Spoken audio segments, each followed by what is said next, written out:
Ito, basahin natin. Public announcement. We regret to inform you that the Facebook page of former President Rodrigo Duterte, SMNI Gikan sa Masa, para sa Masa, has been removed without any opportunity for us to appeal this decision. Yan, another na naman. Ha? Sana po kumilos na itong mga abogado sa bansang Pilipinas. Sinarahan na naman ang Facebook page ni PRRD at SMNI Gikan sa Masa para sa Masa. Facebook page. Ano ba kayo? Facebook page.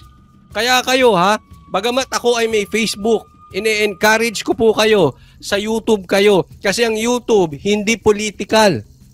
Hindi sila nakikialam sa politika. Ito pinasarahan. Actually, balita pa po ito kahapon. Pero kailangan namin i-confirm kasi kumalat ito. And we asked mismo. We asked. The Banateros asked the confirmation of this directly to sa SMNI. Kailangan po kasi dino-double check. Hindi po kami nakikipag-unahan sa balita.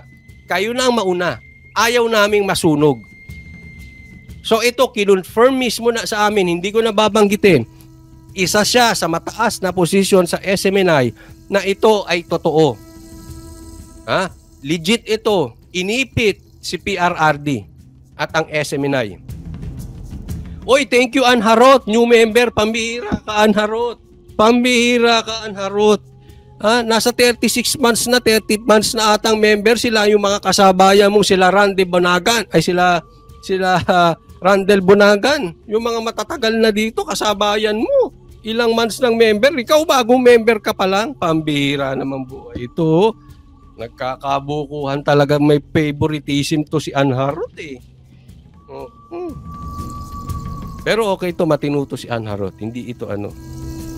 Maharot lang ang pangaran yan, pero matino yan. Hindi yan ano, fame whore. May mga fame whore kasi. Maraming salamat Anharot ha.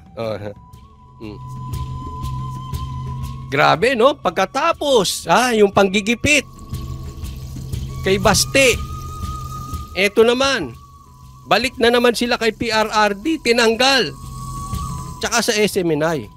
Kaya nga abangan ninyo, Banat Bay, kausapin mo na si PRRD, sa Banateros na lang siya maggikan sa Masa. Ay sa'yo pala, wag na sa akin. Mamaya ako naman ang pasarahan. Ikaw na lang, Banat Bay, ang pasarahan.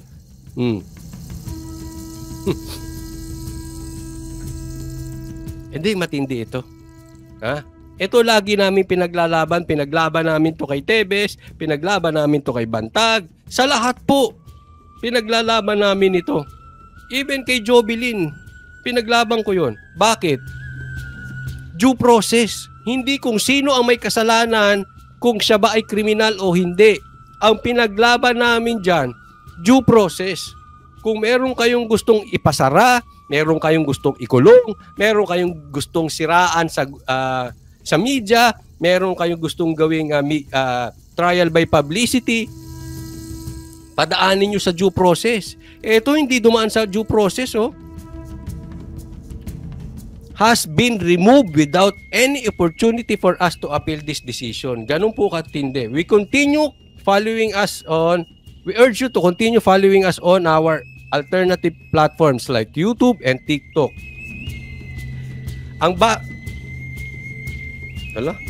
Nawala.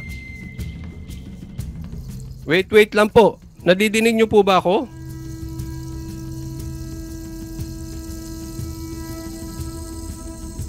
Wait. Nawala ako. Ano?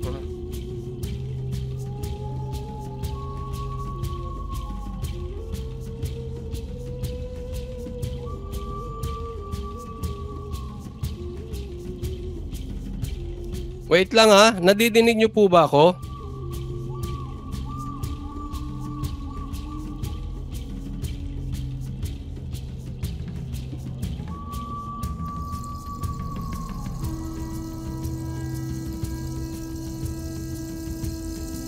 Ayan. Okay po ba? Nagpalit lang akong camera. Pambihira. Ano nangyari sa camera ko? Ay, teka muna. Kakagulo na. Oo. Ayan.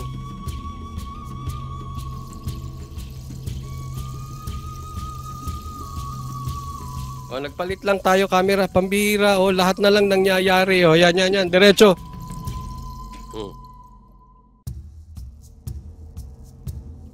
Follow nyo po sa YouTube at TikTok, kapartner. Ito nga, ano nga pala yung sa Facebook ng YouTube. Check natin, kapartner mo. Sa mga hindi pa nakakasubaybay, kapartner mo sa balita at serbisyo.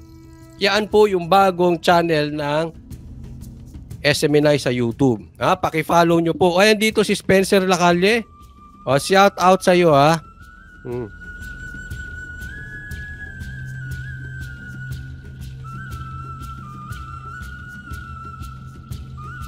We understand that this removal is yet another effort to silence our devotion to delivering truthful news.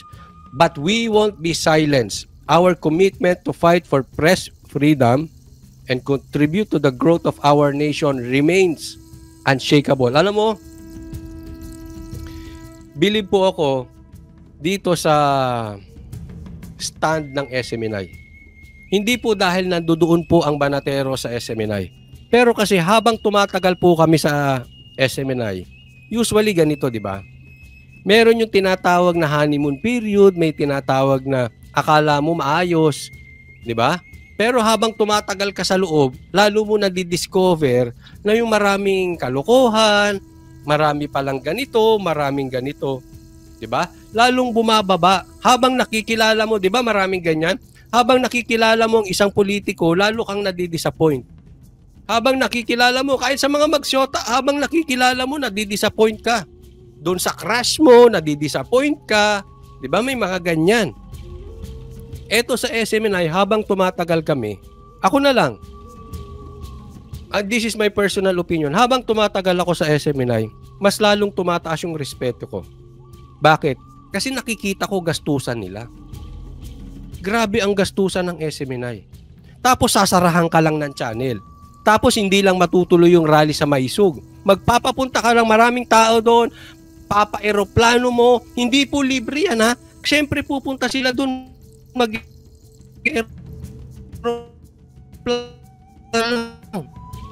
mag-hotel ron, wala.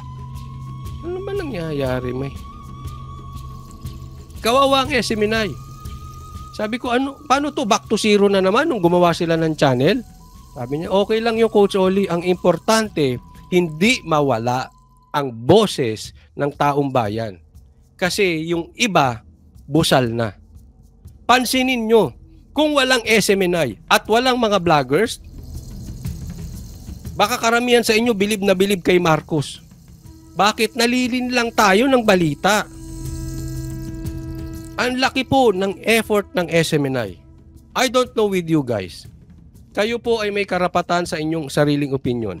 But in my opinion, respetado ko lalo ang SMNI. And sana, suportahan nyo po sila. Papansin nyo naman, alam ito ng mga vloggers nila, ng mga vloggers sa kabila. Kahit computin nyo po, lugi ang SMNI. Pinasarahan yung kanilang free channel. Palit-palit yung kanilang YouTube, back to zero na naman. Yung Facebook nila, sarabukas. Lugi po yan. Palabas po yan. Palabas ang pera dyan, walang pumapasok. And yet, diretso sila. Hindi sila nagbago. And yet, yung pagkain namin sa SMNI, everyday buffet pa rin. Hindi sila nagbago. Kahit nung natanggal yung channel nila at nag-back to zero, marami pa rin magpakain ng SMNI. Kaya alam nyo, pero nagpapapayat ako, naka-intermittent na ako. Kaya ang first meal of the day ko laging sa SMNI na. Oh. Sabi dito, fearless forecast after June 30 onwards, may malaking kaganapan sa mundo ng politika. Uy, may ganun. At kung may malaking kaganapan sa politika, andoon ang SMNI.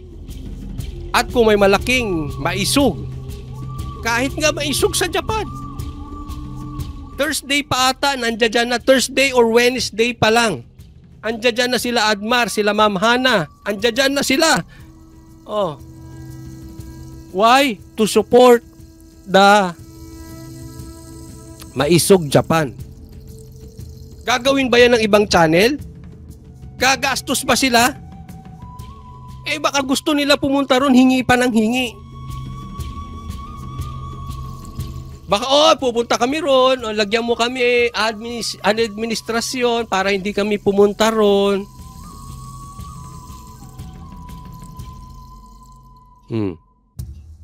Ganun po ang pagre-ready at pagsuporta ng SMNI sa boses ng Pilipino, sa boses din ng mga Duterte. We're actively exploring situations to this situation, and your support means everything to us. Thank you for standing with us during the challenging time. SMNI Digital Media Management. Confirm po ito. Okay, hindi po ito fake news. Kaya ako ay nagpapasalamat doon sa mga patuloy na sumusuporta sa SMNI.